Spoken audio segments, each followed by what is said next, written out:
¿Qué tal, muchachos? Bienvenidos a este nuevo ciclo escolar. Seguiremos dictando la materia de historia, pero nos vamos a adentrar a la historia universal contemporánea. Aún así, tenemos pendientes muchos temas con la historia de México, que más adelante quizá habremos de retomar. Mientras tanto, vamos a hablar acerca de todo este entramado histórico. ¿Y por qué es importante hablar de historia? ¿A qué les suena? Vamos a ver este pequeñito clip para entender por qué la historia. La historia es una ciencia que nos permite conocer el pasado para entender el presente que vivimos y construir un futuro. Una de las principales razones por la que es importante estudiar la historia en la actualidad es para entender el cambio que la gente y la sociedad actual tienen y cómo surgen pues todas estas costumbres con las que vivimos. Es importante que todos nosotros nos vinculemos con la realidad que existe en nuestro país y esto nos ayude a construir una sociedad mejor.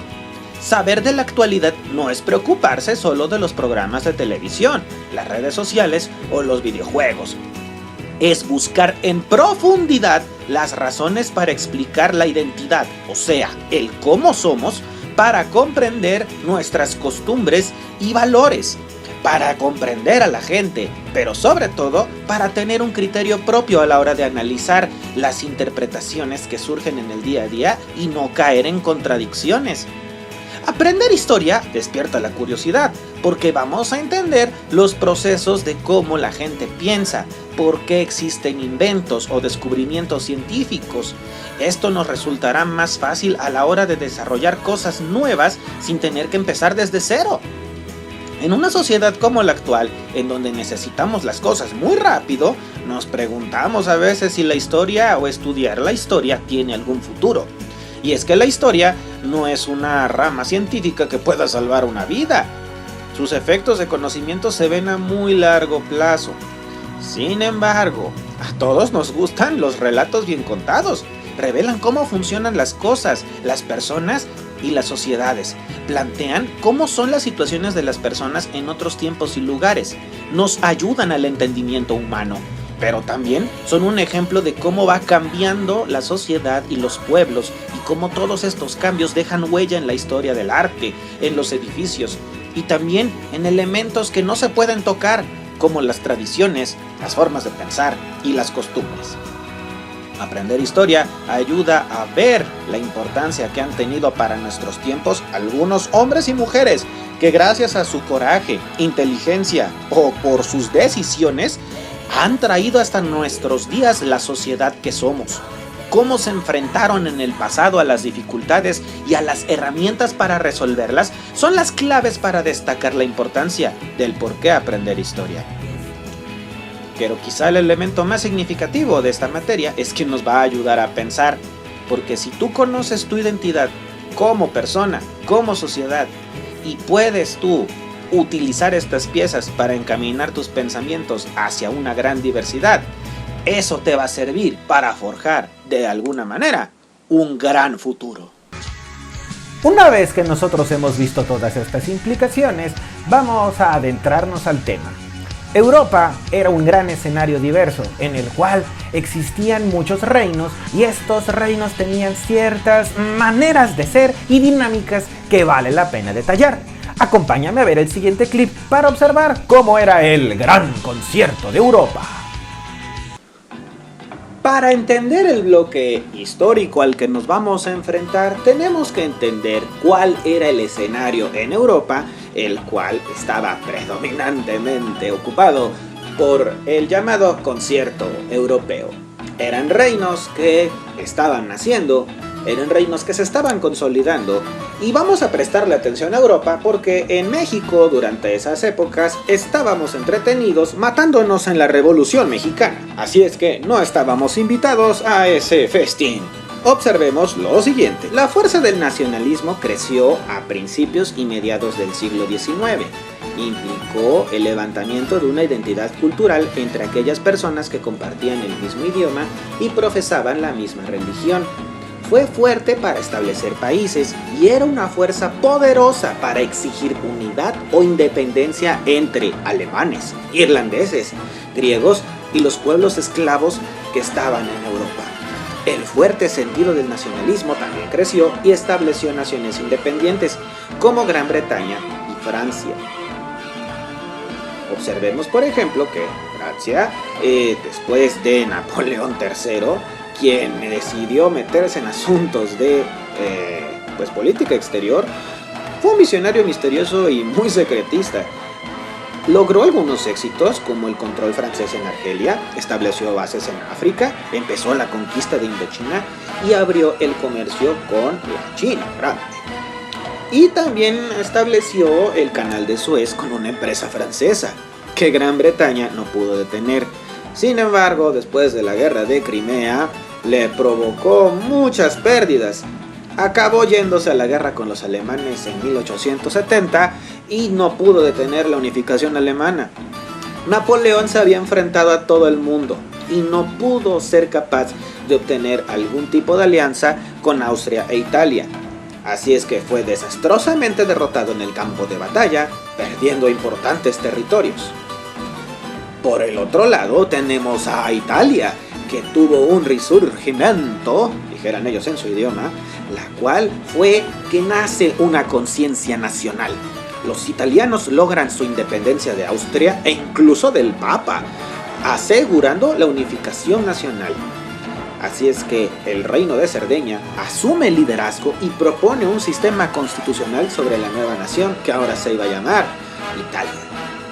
Tenemos también el caso de nuestro continente con Estados Unidos, que después de la Guerra de Secesión, en donde los estados esclavistas del sur intentaron separarse de la Unión y establecer un país independiente, los Estados Confederados de América, el norte, no aceptó esto y pues buscó reunificar el país a punta de pistola, logrando una guerra civil que costó ciertas vidas, pero también logró apaciguar estos sentimientos de separación.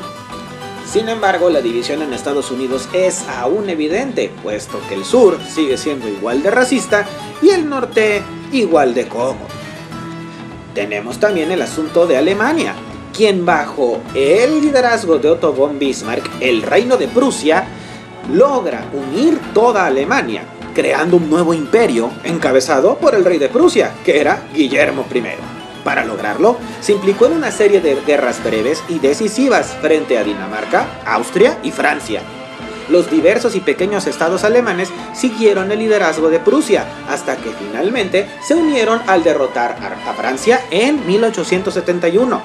La Alemania de Bismarck entonces se convirtió en el estado más poderoso y dinámico de Europa, y el propio Bismarck promovió décadas de paz en Europa.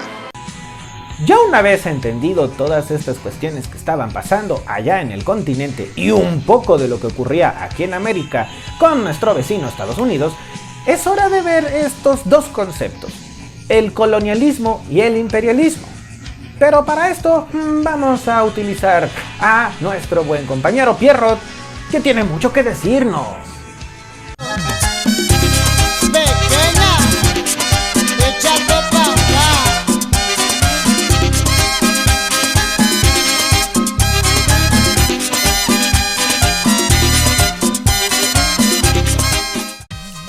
¿Qué tal, muchachos? Soy Pierrot y vamos a revisar estos dos conceptos. El imperialismo y el colonialismo. ¿Se parecen? ¿No se parecen? ¿Quién lo usa? ¿Quién no lo ocupa? ¿Existen hasta la fecha estas cosas? Vamos a ver el siguiente video que va a explicarnos estos conceptos, cómo se aplican y qué es lo que ocurre. Colonialismo e imperialismo son dos sistemas de dominación e influencia política, militar, económica y cultural que, si bien no son iguales, comparten algunas características. Por ejemplo, en ambos se ejerce control o dominio sobre naciones o territorios ajenos o remotos al de la propia potencia. O sea, yo me encuentro aquí y mi reino está bien lejos. Sin embargo, las potencias obtienen beneficios económicos, políticos y militares de esta situación de sujeción. Pero ¿cómo actúan? Bueno, el colonialismo es un sistema de dominación política y militar en el cual una potencia, para los efectos denominados metrópoli, ejerce un control formal y directo sobre otros territorios, llamados colonias. En el colonialismo, la dominación de la población local e indígena ocurre siempre por la fuerza, lo cual puede acarrear graves consecuencias como la masacre de la población que se oponga o incluso la destrucción del patrimonio cultural de un pueblo o nación, como por ejemplo el genocidio. De esta manera, los territorios coloniales quedan sujetos a un régimen de dependencia política, económica y militar y no gozan de libertades ni de derechos de autodeterminación. Mientras tanto, sus recursos económicos son explotados indiscriminadamente por la potencia y la población local se halla sometida militar, política y culturalmente, al punto en el que incluso les es impuesta otra lengua y otra religión, además de las leyes e instituciones. Un ejemplo fue lo que hizo España en México. Pero por otro lado tenemos al imperialismo. El imperialismo, por su lado, es un régimen de control político en el cual una potencia extiende su influencia sobre otros pueblos o estados, bien por medio de la fuerza o bien a través de la influencia económica, cultural o política. Las razones que mueven a las potencias imperiales a controlar otros estados, naciones o territorios son muchísimas, porque les interesa explotar los recursos económicos, porque quieren dominar culturalmente a otro lugar, otro país o a otro territorio, porque quieren una posición estratégica de una plaza militar o por poblar territorios en donde no hay nadie. En el imperialismo se producen dinámicas sociales y políticas de mucha desigualdad, pues una nación se impone a otra con el objetivo de ejercer directa o indirectamente sobre esta ciertos controles políticos y administrar sus recursos económicos, justificando una superioridad racial o cultural. Modernamente, el imperialismo se entiende como el proceso de expansión de una potencia económica con el objeto de obtener materias primas y mano de obra barata, así como mercado para sus exportaciones. Ejemplos históricos fueron Roma, Grecia, Egipto o incluso Inglaterra. Si bien estas cuestiones parecen iguales, pues también es importante señalar en que su gran diferencia es que el primero, o sea, el colonialismo, es ejercido de manera formal y directa. O sea, no se van a fijar, no van a disimularlo, ni siquiera van a intentar esconderlo. Mientras que el imperialismo es algo más discreto e incluso puede meter ciertos mecanismos de control y dominación que no necesariamente se tienen que ver directos y que pueden ser muy aceptados incluso. Un ejemplo de lo que estamos viendo actualmente es en Estados Unidos. Así es que tengan cuidado, chicos, y observen muy bien cómo se mueve el mundo. El que tú entiendas estos conceptos va a ayudarte, pues, a comprender las cosas que vienen. Vamos rumbo a una guerra mundial. Para que tú puedas ver y sentirte, pues sí, sentirte parte de el por qué se realizó, es necesario saber que todas estas cosas que acabamos de ver era lo que hacían los imperios existentes. ¿Por qué lo hacían? Bueno, por doctrina, porque estaban acostumbrados a hacerlo y porque no había nadie quien se les pusiera enfrente a cuestionar el por qué y el para qué hacían estas cosas que acabamos de revisar.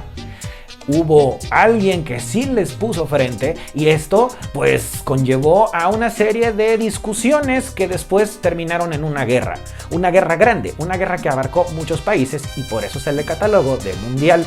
Pero para eso todavía falta.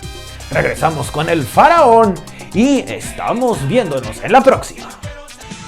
Así como lo ven, chicos, bueno, pues tenemos ya este pequeño escenario, tenemos estas definiciones y quisiera abundar en una más, con Ultraman, quien nos podría decir qué es el nacionalismo. Y estos conceptos, chicos, manténganlos muy presentes para las posteriores lecciones. Pero vamos a verlo.